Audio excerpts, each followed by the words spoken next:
Chris and Chris Talk Movies. Hello, and welcome back to the podcast. My name is Chris Ferry, and of course, this is my co-host. My name is Chris Huddleston. Today, we are both very excited to be talking to you yet again about a film that both of us have seen. I hadn't seen it. Well, but you've seen it now, right? I have seen it now. All right, so that's all I'm at. Now that we've seen it. We have now seen. Anyway, the film that we are going to talk about today is James Gunn's Slither. Do you have a synopsis for us, Mr. Huddleston? I do. So as you said, it was a James Gunn film. James Gunn's first, his directorial debut. It's from 2006. The synopsis is: a small town is taken over by an alien plague, turning residents into zombies and all forms of mutant monsters. And it stars Nathan Fillion, Elizabeth Banks, Michael Rooker, and then some other people. So, all right. So you had seen this before this viewing? No, I had not. Okay. I had not, and you had not either. Yeah, I thought maybe I had, but I had not. For those of you just joining us, we spoil these movies. So if you don't know what happens in Slither and you don't want to find out, please pause this, go watch Slither, and then come back. That's what you should do, because we're going to spoil it. What did you think? So it's the main points that I would say about it is it feels kind of low budget, but it has enough of a budget to it. I think all of the performances are good. So basically, did you give us a synopsis? I did, yeah. What's the matter with me? It's part of my brain hole. This is a horror film. A space slug is taken over. I'm sorry. So this is, yes, go ahead. Resume. So you have basically Michael Rooker gets taken over. You know, he encounters this. There's no explanation or anything, but there's just an alien thing hatches and it digs into him, and then he goes around and infects other people with it. And he's married to, what is her name again? Thanks. Oh yeah. He's married to her, and but he starts infecting all these other people, and he turns into this big giant creature. Nathan Fillion is the sheriff in the town, and he's always been, had a thing for Elizabeth Banks, but she's married to Michael Rooker. But all of the performances, I think, are really good. I mean, and these are all people that, maybe were, Michael Rooker had been around for a long time, but I don't know about Elizabeth Banks, like what, her star level was, but she's gone on to direct and everything. It has, so James Gunn wrote this, and it definitely has James Gunn's kind of sense of humor. And we can get into this more later on, but there were times, and I can't think of just a real specifics, but there are times where it was almost like, so this is 2006, but it's like, man, this is 16 years ago. But there were a lot of things about this that seemed very dated. One thing being the humor. It was kind of like, there's some jokes here that I always felt like, would this be in a movie, now? It looks like, if you thought this, if you were told that this movie came out in 1997 or something, it looks very 90s to me. I don't know if that's just the passage of time. But it's, you can definitely see with James Gunn that as a first-time director, he's really accomplished. I mean, it looks good. It's shot well, and the action sequences are good. It's really, really gross, really slimy, and gross. Yeah, it's real gross. And the practical effects in this, so I looked, the budget was 15 million. The practical effects in this are really excellent, I think. I mean, it's real gross and slimy. But they use a lot of CGI, particularly with these little slug things crawling around, and that doesn't look too great now. But I wouldn't say that I thought this movie was amazing or anything, but it's for what it is, for basically a B movie. The characters are fleshed out pretty well, and you actually care about them, and even the even the side characters, he's worked a little kind of background into them. So I mean, it's not bad. What did you think? I agree. It's hard to believe that this is his first movie. Yeah. His signature, his sense of humor is definitely there. So if you like his other films, I think that will chime with you. It really is. It's a B movie, and there's a couple of hallmark things in it that it's horror that's got a lot of splat and a lot of gross elements in it, and there's a lot of camp in the humor. Part of the sort of they're in some I kept thinking to myself, where is this supposed to be, right? I wondered that myself, and I looked at South Carolina. Everyone has. Now, I am not an expert on a South Carolina accent, but everybody seems to have just a vaguely Southern accent that nobody spent too much time working on. And it kind of comes and goes for some of them at times, Kind of comes and goes, and some people are really talking like this, sugar. People have the kind of what I would normally think of as a South Carolina lilt, but things go down the evening. They're kicking off like a deer. It's the opening night of deer season, and people are really into deer hunting, I guess. But it's almost like it's a deer hunting festival. They're all at the local bar, and there's a band. And the sheriff of this town is a real zany, like he's a real, like an unbelievably broad character. He's obscene and foul mouthed, and Are you talking about the sheriff or the mayor? Not the sheriff, the mayor. And that guy, that actor, I kept thinking, fault, right? That guy is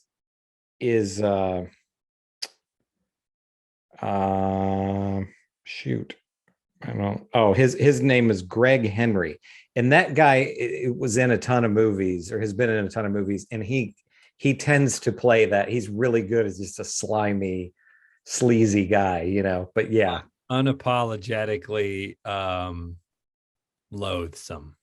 He's just terrible. And so there's very broad characters, all of which is fun.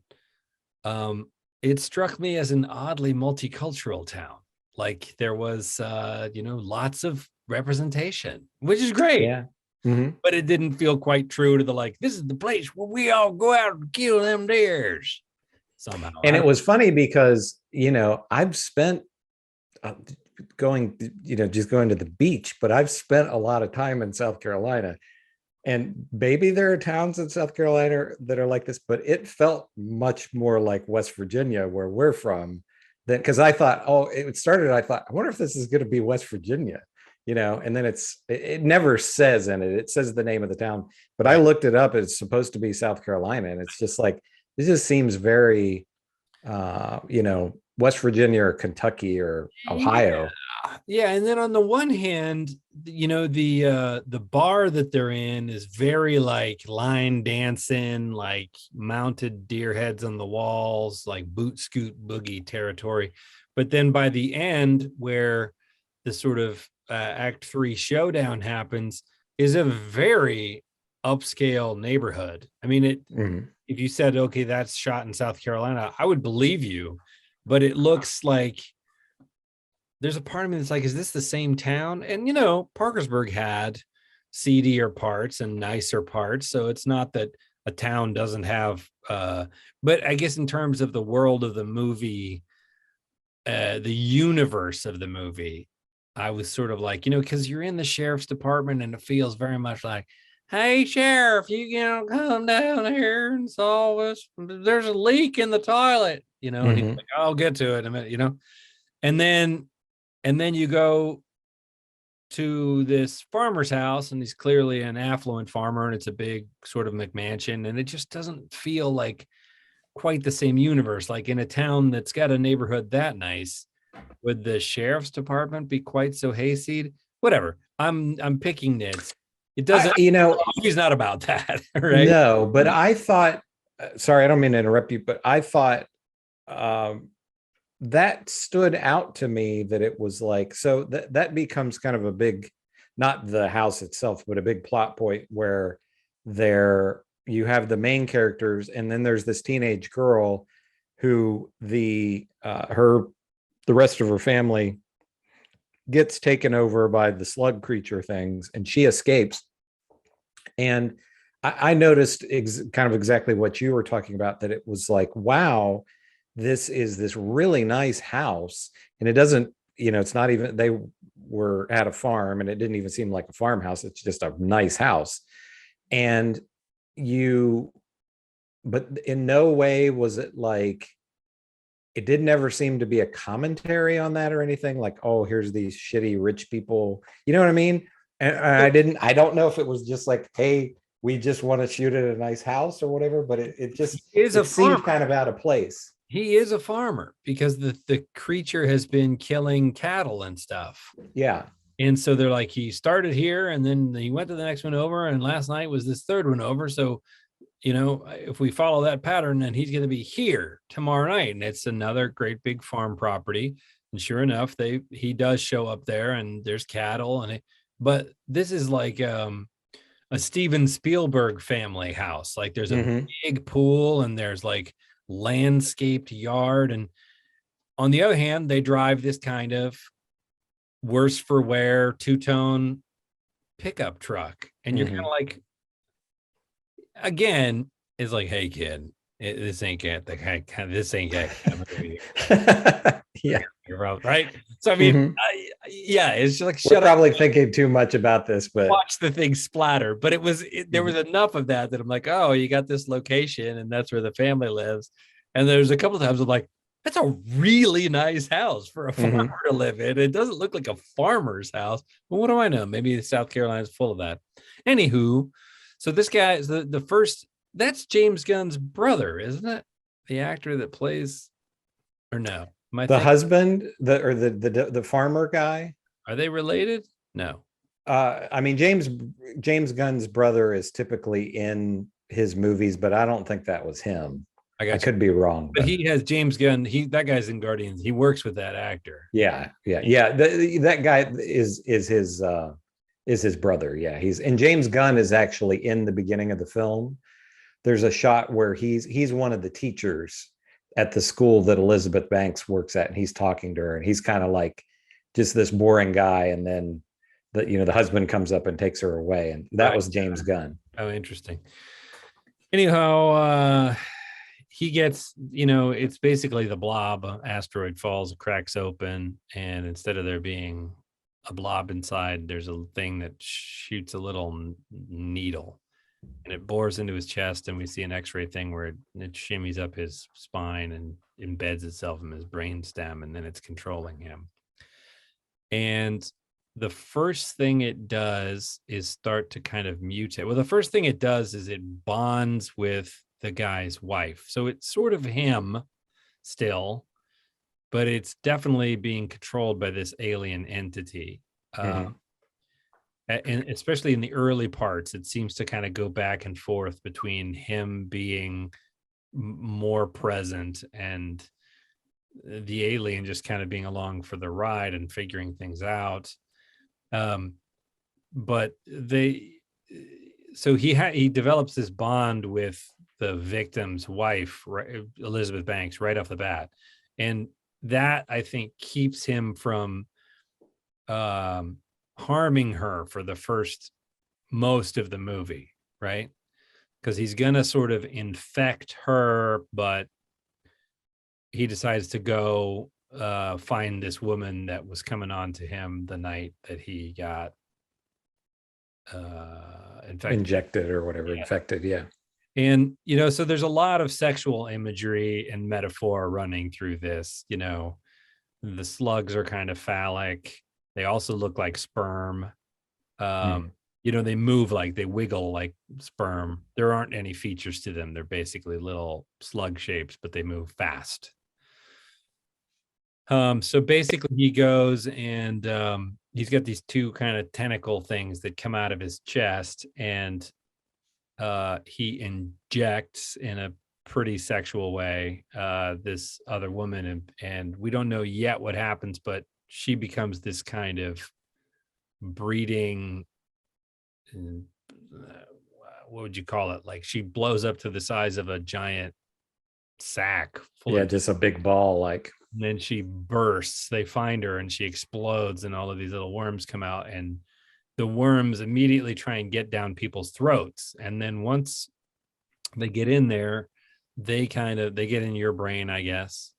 But it's all the same entity, so they're all like that. I thought that was a neat thing, how one of them would turn and start talking to Elizabeth Banks, all single consciousness, and sometimes two of them would be looking at her and talking simultaneously. So it's not, they aren't even really little subservient drones. They are freestanding manifestations of the original thing. I thought they had some fun with that. So then it's an alien invasion movie that becomes a kind of a body snatcher movie. Once they're infected, they start moving around like zombies. So I think in your synopsis, it even just uses the term zombies. They definitely kind of, walk like Day of the Dead sort of thing. So it's sort of a zombie movie because there's a bunch of them and you're trying to get away. There's a lot of different tropes going on here. I think, and there's a scene that's on the poster where at this farmhouse, the teenage daughter is in a bath, and we see one of these little things crawl in an open window and go in the bath. And the implication is somehow that there's going to be sexual penetration from this thing. I mean, it's not, I say implication, it's very clearly alluded at, but that's not what happens. It tries to get down her throat, and she sort of manages to pull it out of her throat. And she has a psychic image of the history of what and who this thing is and how it works. I thought that was really cool how that was done. It was pretty cool. Yeah. And then she's sort of able to explain to the other people, like, oh, I saw it, like I was bonded with it for a second before I managed to get this thing out of it. But it's an upsetting scene because while she does manage to get away from the farmhouse, her two younger sisters and her mother and her father do not. And that had real Dawn of the Dead remake vibes to me. She would go and she had to break into the room where she hears her younger sister screaming, and then by the time she gets in there, they're lying on the ground sort of having seizures, and it's clear that things have already gotten in their brains. And that surprised me a bit, because they usually don't, you won't see kids harmed in that way, and I thought, oh, they're going to save the kid somehow, but nope. And the CGI, it's like it's the concept of it that's upsetting more than the way that they handle the visuals of it. That going into people's mouths really do kind of look like CGI. But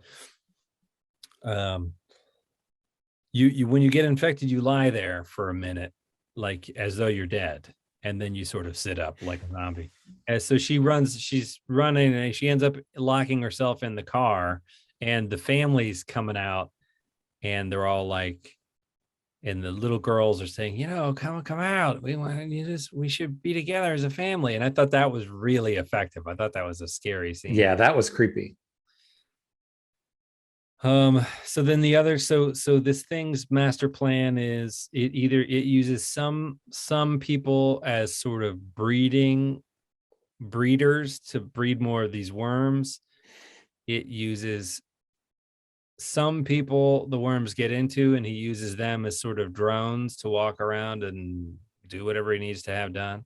And some people he uses as food to feed to the breeding people who are ravenously hungry and eat any kind of disgusting meat they can get on. Dead animals and stuff. There's a lot of gross stuff with that. The whole thing is extremely gross. Yeah. Extremely gross. Several times I'm like, oh, I don't like that. I don't like that at all. I felt the same. I started having a snack. I was like, I didn't eat any dinner. I'm gonna have a little snack while I watch this movie. And I'm like, I don't think I'm gonna eat anymore. I can eat while I'm watching this. It's just very gooey and Yeah, and sticky they go into places where the smell is very visceral and they communicate that very well. Mhm. People are like, rancid meat, and they're like, oh, there's flies buzzing around, and it's just super effective in painting that world. Yeah, and otherwise it's pretty much followed. I thought the ending was a little hokey and corny, but true to the movie, and the thing blows up. And I don't know if you watched all the way through to the end of the credits, but Yeah. I just happened to. I didn't. It was kind of like the credits were rolling and I checked my phone, and I hadn't. Normally I would just click because movies that, unless they're really new movies, I don't ever think like, oh, there's going to be a post-credit scene. And so I was looking at my phone, and then it comes up with, yeah, there's a cat, and it discovers a creature, and the little needle part of the original deal survives somehow. it cuts to black, and yeah. So the implication is it's still alive. They didn't make a sequel to this, did they? No, because it kind of it didn't make its money back. It was like $15 million budget and brought in about 13 million. So another thing I'd say that I didn't say in the beginning is one of the things that I like about it is you get a little bit of background early on about there's a little bit of setup with the mayor, that he's a jerk and he's yelling and cussing at people in front of, in traffic. And then it cuts over to a mother and her little girl on the street. She's like, "Hey, mayor," and Looking he's like, "Oh, hey, yeah." And you find out about Nathan Fillion and about Elizabeth Banks, and all that. So there's a little bit of setup, but it gets into it pretty quickly. I mean, the alien is discovered, probably 15 minutes into the movie or so. So I liked that it's just like, hey, with a movie like this, let's get going. Let's get to it. Let's go. What's happening here? Yeah. And it's not like a Jaws kind of a scenario or something that you'll see a lot of times in werewolf movies, where it's like, oh, we're just going to give you hints here and there in the shadows of what the thing looks like. You see it pretty early on. So it's not like they're hanging on, because they can't show the monster until later. So I thought I liked how they handled that. This is not coy in that way. No. It relishes in the prosthetics, and we see him start to transform very, very quickly. No, I loved that it got right to it. And yeah, it's not a long movie, right? It was about an hour and a half. An hour and 50, something like that. Longer than an hour and a half. But it slipped right along, I didn't glance at my watch, think, how are we doing here? It just hour 35. Yeah, he got right into it. And for a horror movie, especially one that's going to be kind of campy and go for that, I'm like, absolutely, that's the right length. Yeah, for sure. He started out with trauma, and we've talked about this, some on the show before, that we're really not into trauma, but he started out with trauma. And there's actually a scene in the movie where somebody is watching the original Toxic Avenger, and there's like a little clip of that. So this feels, in a way, like a bigger budget trauma movie without this doesn't really have the sleaze of a trauma. There's not really gratuitous nudity and that type of thing in this. It doesn't feel like it's aiming for the gutter in a way a lot of trauma. No. Gleefully being like, watch this, Yeah. And the stupid humor and all that, people that like trauma, that's fine. You like trauma, that's great. But it's never been my thing. Even as a kid, I didn't like trauma, It doesn't make any bones about, about what it's trying to do. So, I mean, right. Yeah. And another thing that I thought about with this is, I think it would be kind of cool with James Gunn he's got a lot going on with Marvel and with DC, because the next, which they're saying it's going to be the last one, but the next, I think they finished shooting Guardians of the Galaxy 3, but then he's also working on, there's going to be more stuff with there's more going to be, I think, spin-offs of Peacemaker, like different characters and all that. So he's busy with all that. But I think that it would be pretty cool if he would do a something similar to Sam Raimi, another guy who started out in, with the Evil Dead movies, so very kind of splattery horror, and then went on to be, huge. He's has Sam Raimi has Doctor Strange in the theater right now, so these huge comic book movies. And a few years ago, we covered it on the show. Raimi did Drag Me to Hell, so sort of returned to his roots, but now he's a more accomplished director, so he had more of a budget to work with. So I think it would be really cool for James Gunn at this point to be like, I want to make another horror movie again, and it's going to be a $50 million budget or a $75 million budget or whatever, but I'll just do whatever I want because they'll give me the money for that. The James Wan did that with Malignant last year. Yeah. Which you still haven't seen that, have you? No. We should watch that. That movie was crazy. I don't know if it was good, but it's crazy. And it really was. Okay, this guy has made billions of dollars, movies that have brought in billions of dollars. And it's like, he wants to do this crazy movie. And they just gave him whatever. It was like, okay, you've made a bunch of money for us. Here's, whatever budget they gave him. And he just did whatever he wanted. And it was insane. So. Well, Drag Me to Hell didn't seem like a big budget film. No, but I mean, it was compared to the Evil Dead movies, Yeah. I mean, studio movie, but they were like, all right, you can have. Yeah. Studio. That's what I'm saying. I mean, it doesn't have to be a great big budget, but I think it would be really cool if he's still into that kind of thing for James Gunn to be like, okay, I've done all the superhero movie stuff. Now I'm gonna make a movie for me, Yeah. I mean, I don't know. I don't have a whole lot more to say about this. The main thing was I don't tend to like gross movies. Like in Raimi's stuff, I mean, there's a lot of splatter to it, but it's not super cartoony.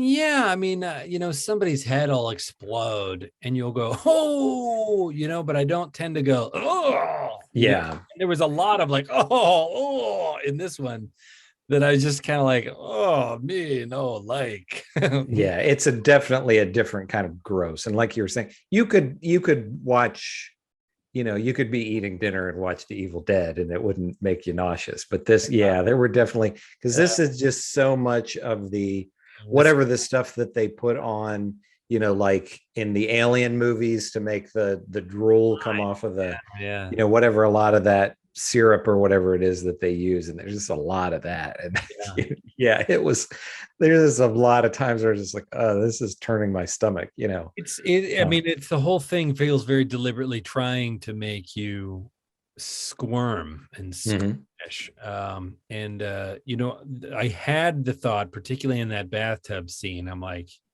you're setting this up so aggressively.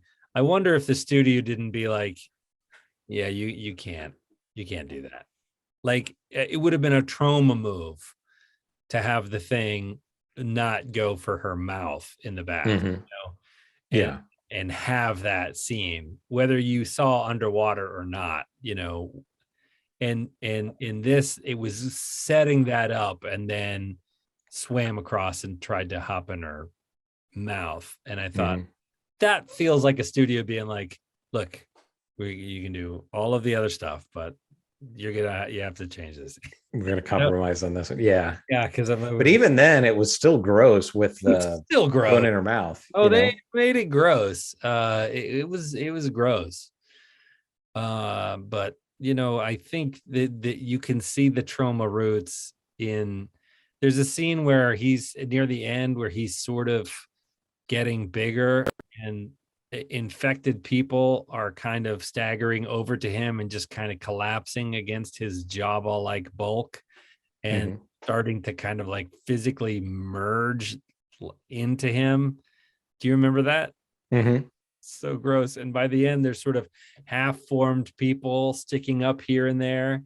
And when he's talking to Elizabeth Banks, sometimes there are sort of a Greek chorus of his own voice behind him. And Yeah. very creative. I thought, Oh, yeah. I haven't seen that before. But it is gross. So what do you think? Would you recommend this? Yeah, I would. If you like James Gunn, and particularly, I think the marketing for this film does a very clear job of setting the tone. So if you watch the trailer, and I would not have ever watched this movie if you hadn't proposed that we do it for this podcast. I was like, this looks like it's going to make me feel squeamish, and it's going to be gross. And it made me feel squeamish, and it was gross. I did enjoy it. I thought it was very entertaining. I liked the performances. I like James Gunn's like young junior high school comedy. Like, it's very lowbrow, 12 or 13-year-old boy comedy. And there's a lot in common with the Peacemaker series, actually. There's a lot of this feels like it shows up in the Peacemaker TV series. But so I would say, if none of those things sound appealing to you, you're probably not going to like this. But if was it what you were expecting it to be? I mean, did you think it would be more serious, or?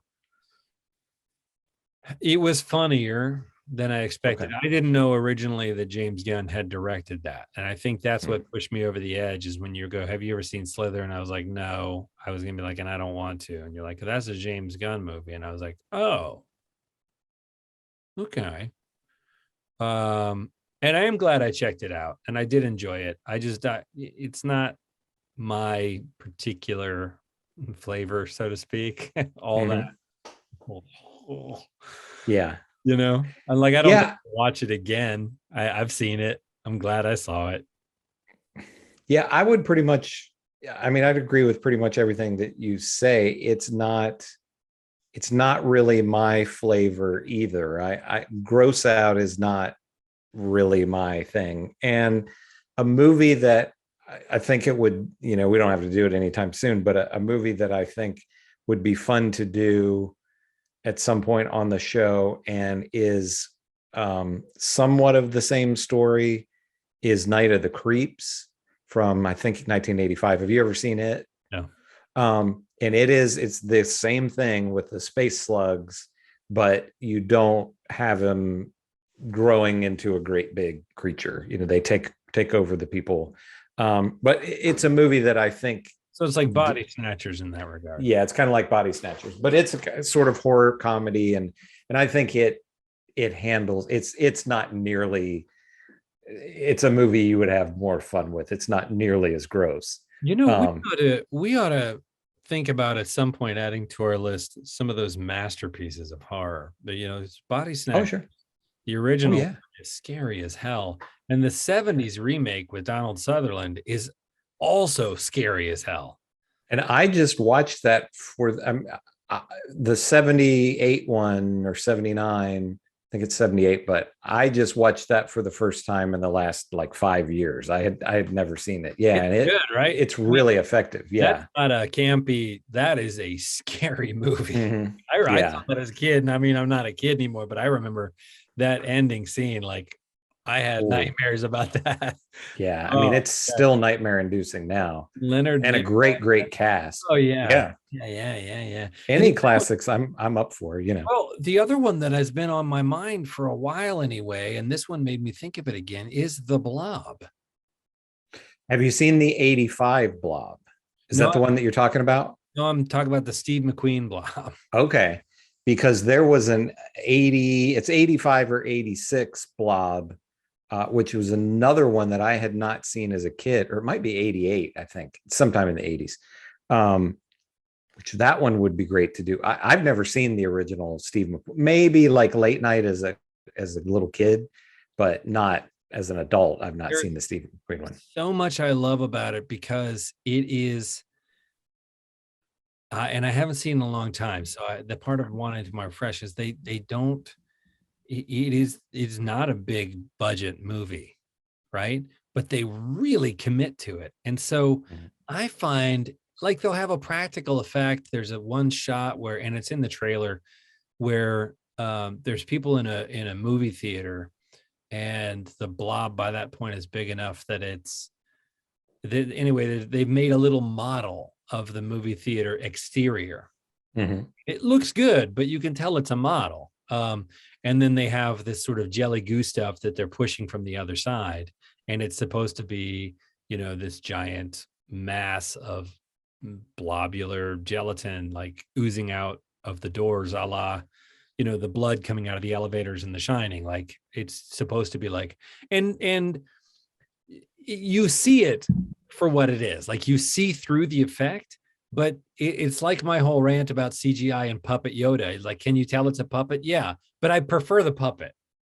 Yeah, you know what I mean. And so the effects in the blob, they do a lot of selling it with just the acting and the run for your lives. I mean, it really is. It feels like a zombie movie in that there's not a horde. It's not your loved ones becoming, the undead, but it is this thing that's getting bigger and bigger, and no one can stop it. And it's, and I remember I saw it as a kid, and it was in a context where I think it was like a movie night up at this summer place we go. And I don't remember how old I was, but I was probably in my early teens at the oldest. I might have been 12 or 11. And I think that these college kids that were running it were like, oh, we'll put on Them, which is about giant ants, and we'll put on The Blob, right? These kind of classic old horror movies. These are corny, not scary. Scared the bejesus out. Yeah. I remember it to this day. I thought, okay, this will be fun. I don't know anything about old movies. And I was like, oh my God. So there's a part of me that wants to go back and revisit some of those things, because I think these movies have been, there's a lot of the blob in this, really. Yeah, definitely. Yeah, it would be cool to check that one out. And the 80s remake, I'm almost certain you would enjoy. It's got kind of, a lot of the 80s stuff that we like. It's really well done. Is anyone as well in it? Is it Kevin Dillon is in it. There are probably, I know he's kind of the biggest star in it, but there's probably other recognizable people. But it's really well done. The Blob is a very young Steve McQueen, and I don't know my film history on it, but my suspicion is it feels a little bit like when they made this, Steve McQueen hadn't really hit yet, and then Steve McQueen became Steve McQueen, and they marketed the hell out of it like starring Steve McQueen, and I think that's probably the case. Yeah, look at him. Yeah, but that's not the point of the movie. That's just kind of a fun element of it. There's so much, the horror movies of the 50s and 60s, there's so much existential dread, and 70s too, with the psychological stuff that came in, but with Vietnam and psychedelics and all these things of mind control, and of course the atomic age, and in the 50s and 60s was a lot about communism, and consumerism. Well, that's consumerism as we get into the 80s, but that's some of that starts in the 50s too. I don't know. I there's a part of me that does want to start peppering in some of those old classics. Sure, I'm all for it. And it's not quite there yet, but we could even go all the way back to like Nosferatu and Dracula, some of the old black and white. Like we could go way back. But let's start with the decades just before our wheelhouse in the 80s. Sure. Yeah, that would be cool. I'm down for that for sure. Like I remember Omega Man and Soylent Green. Oh yeah, I love those. Some of those are great too. For sure. And did you ever, so speaking of Omega Man, have you ever read I Am Legend? I've never read it. So it's a novella. It's not all that long. There are some things about it that are, um, kind of, there's some a little bit kind of racial things in it that that are a little jarring to read, because I think it was written in the 50s. But I highly recommend. The book is great. Really? The movie, yeah. So the Omega Man was based on that, and then of course I Am Legend, the Will Smith movie, was based on that. And the book is so much better than I like Omega Man a lot, but the book is so much better than the I Am Legend movie. That's one that that was a big hit, but that's one that I wouldn't mind seeing a really faithful adaptation of the novel done, which I didn't really feel like the Will Smith movie, but it's a really, really good book. And like I say, a quick read. I think it's maybe like 120 pages or 150 pages or something like that. It's not long. Hard to imagine you get that whole story in that amount of pages. There were things that I really liked. Maybe a couple hundred, but it's pretty short. The Will Smith movie, but it has a couple of real glaring issues too. Mm-hmm. But there are certain scenes, like there's a scene where he goes into a video store and he set up a bunch of mannequins just to make himself feel human again, and he goes and he talks to the mannequins to try and recreate and there's a scene in which he is standing there looking at a female mannequin and he's like willing her to move to say something. And I thought that scene was really intense. And when I first saw it, I half expected her to move. And I'm like, which is more horrifying? Like if he cracks right now, or if the mannequin actually does move? And I thought, that's pretty effective. I have not seen that work on screen before.